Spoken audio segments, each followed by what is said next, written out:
আমার প্রশ্ন হচ্ছে আপনি আমাদেরকে যোগ্য করার জন্য কোন পদক্ষেপটা নিয়েছেন? আপনি যদি এই সিলেবাস দিয়ে আশা করেন যুগের মুফতি আব্দুল মালিক হাফিজাহুল্লাহ বের হবে, আপনি যদি আশা করেন শাইখুল হাদিস আল্লামা হারুন আল মাদানী। আসসালামু আলাইকুম ওয়া রাহমাতুল্লাহি ওয়া বারাকাতুহু।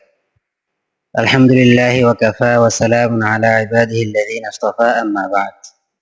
সমস্ত প্রশংসা আল্লাহ তাআলার দরবারে, যিনি আমাদেরকে এই পর্যন্ত এনেছেন, এই জায়গায় উপনীত করেছেন। এজন্য দিল থেকে শুকরিয়া আদায় করছি, আলহামদুলিল্লাহ। দীর্ঘ এক যুগের অবসান এবং কিছু কথা, সেটা হইল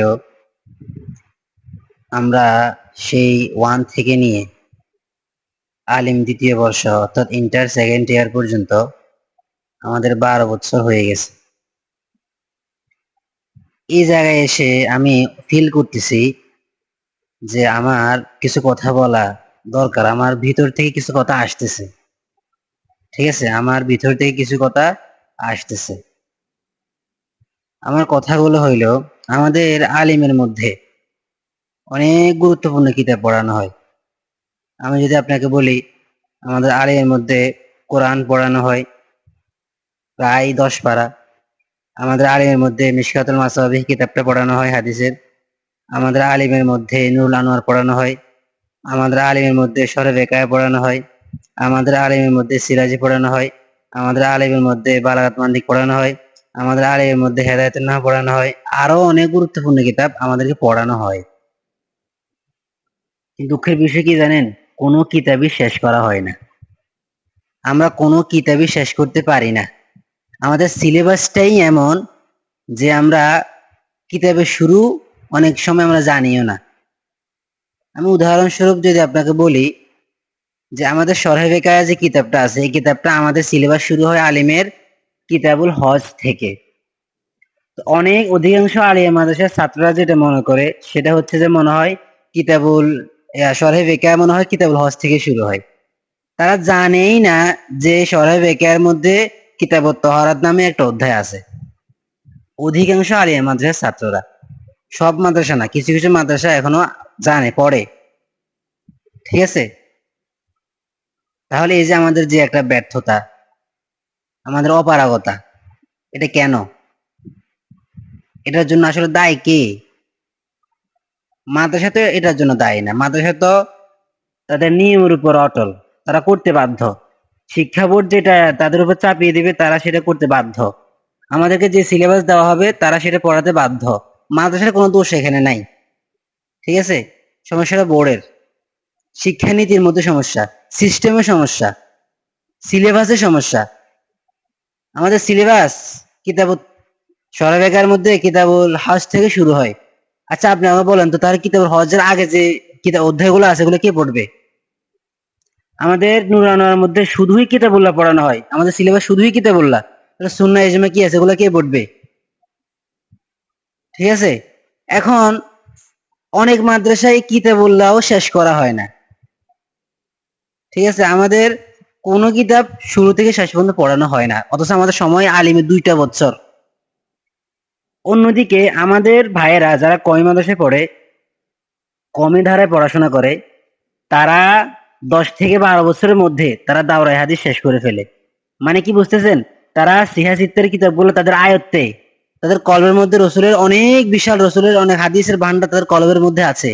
অন্যদিকে আমাদের দিকে তাকান, দাখিল পাস আলিম পাস করার পরে আমরা না ঠিক মতো একটা হাদিসের 5টা অধ্যায় শেষ করতে পারিনি এখন। এটা হলো আমাদের আলিয়া মাদ্রাসার সিলেবাসের অবস্থা।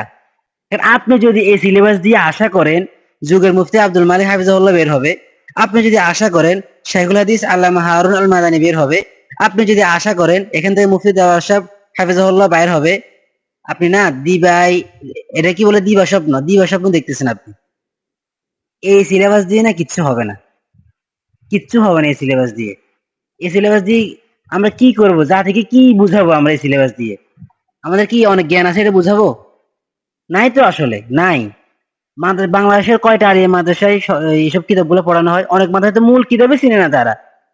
তারা নুরুল আনোয়ারের ভূমি মোকদ্দমায় তারা বাড়ি করতে পারে না অনেক মাদ্রাসায়, আলিয়া মাদ্রাসার।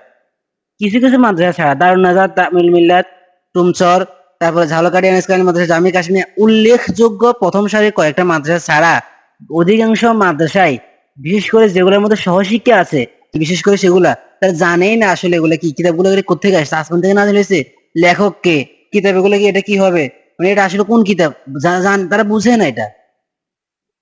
এটার অপারগতার জন্য আপনি কাকে দায়ী করবেন? মাদ্রাসাকে এই কারণে দায়ী করা যাচ্ছে না। মাদ্রাসা তাদের নিয়ম নীতি মানতে বাধ্য। ঠিক আছে? আমরা আমাদের মতো ছাত্ররা যখন একটা সময় চাকরির জন্য যাই, তাদেরকে অযোগ্য বলে বের করে দেওয়া হয়। আমার প্রশ্ন হচ্ছে, আপনি আমাদেরকে যোগ্য করার জন্য কোন পদক্ষেপটা নিয়েছেন? আপনি যে আমাকে ভাইবার মধ্যে ইংলিশে বা আরবিতে প্রশ্ন করতেছেন, আমি আরবিতে উত্তর দেওয়ার জন্য আপনি আমার জন্য কোন পদক্ষেপটা নিয়েছেন বলুন তো? আপনি কি এরকম একটা নিয়ম বাড়ি করছিলেন যে ক্লাসের মধ্যে 1 ঘন্টা ছাত্ররা আরবিতে কথা বলবে, 1 ঘন্টা ছাত্ররা ইংরেজিতে কথা বলবে এবং একজন শিক্ষক তাদেরকে তদারকি করবে? কই, এরকম কোনো নিয়ম তো আমরা শুনলাম না। আপনি কোনো নিয়ম করতে রাজি নাই, করতে পারেন নাই, আপনি আবার যোগ্য মানুষ খুঁজতেছেন এই সিলেবাস দিয়ে। যারা ইংরেজিতে কথা বলতেছে, যারাই আরবিতে কথা বলতেছে, তারা নিজের পকেটের টাকা, নিজের বাপের পকেটের টাকা খরচ করে আইএলটিএস স্পিকিং করে অ্যারাবিক ল্যাঙ্গুয়েজ শিখতেছে। এটার জন্য না মাদ্রাসা বোর্ডকে কোনোভাবে আমি কৃতিত্ব দিতে পারতেছি না। মাদ্রাসা বোর্ড এটার জন্য কৃতিত্ব পাওয়ার যোগ্য না, কারণ ওরা নিজেদের উদ্যোগে শিখতেছে। মাদ্রাসা এখানে কিছু দিতে পারে নাই। সে ক্লাস 3-4 থেকে ইংলিশ ফর টুডে পড়তেছে, অথচ একটা ছেলে এখন আলিয়া মাদ্রাসা, একটা ছেলে 2টা লাইন ইংলিশে নিজের পরিচয় দিতে পারতেছে না। এটার দায়ভারটা কে নিবে? এটার দায়ভারটা আপনি কাকে দিবেন? আমরা তো 12 বছর পড়াশোনা করার পর হতাশা মনে হচ্ছে যেন কিছুই পারি না, কিছুই হবে না। মানে এই সিলেবাস দিয়ে আমরা পড়াবো ছাত্রদেরকে, এই সিলেবাস দিয়ে তাদের সামনে আমরা কথা বলবো কেমনে, কিভাবে সম্ভব এটা? এই সিলেবাসটা আমাদেরকে সত্যিকারের মুহাক্কিক মুহাদ্দিস মুহাক্কিক পর্যায়ের আলেম আমাদেরকে বানাচ্ছে না।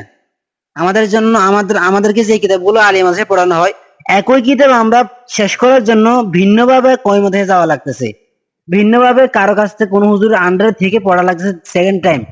কেন এটা? আমাদের যে সময়টা ব্যয় করা হলো, এটা কেন? একটা কিতাব সরেরেকা, নুরুল আনোয়ার, এসব কিতাব শেষ করার জন্য 2টা বছর সময়, এরপরও শেষ হচ্ছে না। পুরো কিতাবও শেষ হচ্ছে না, সিলেবাসটুকু অতটুকু শেষ হচ্ছে না।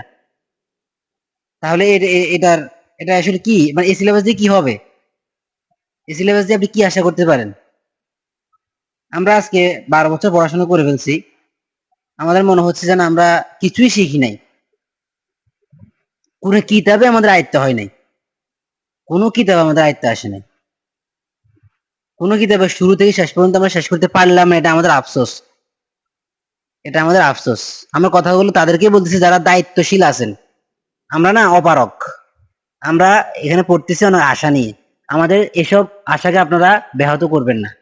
আপনারা সিলেবাস চেঞ্জ করেন, সিলেবাস বাড়ান, কিতাব পুরো কিতাব দেন আমাদের জন্য। আলেম হওয়ার জন্য যেসব কিতাব প্রয়োজন, ওসব কিতাব পুরা দেন। শর্টকাট হিসাবে কি, হিসেবে কি টেকনিক, শর্টকাট টেকনিক, নুরানি পদ্ধতি, এটা শর্টকাট টেকনিক আলেম হবে আমরা?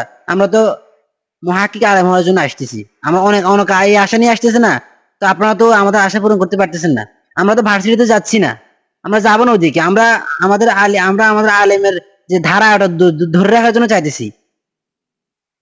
ঠিক আছে, অনেকে তো চাইতেছে ভার্সিটিতে, কোনো সমস্যা নাই তো এদিকে। যারা যাবে তারা যাক। যে যে সিলেবাস আমাদেরকে দিচ্ছেন, এই সিলেবাস দিয়ে অন্তপক্ষে কোনো মানে যোগ্য আলেম বাইর হবে না, আমার মনে হয় না বাইর হবে এই সিলেবাস দিয়ে। কোনো কিতাবের শুরু থেকে শেষ পর্যন্ত পড়ানো হয় না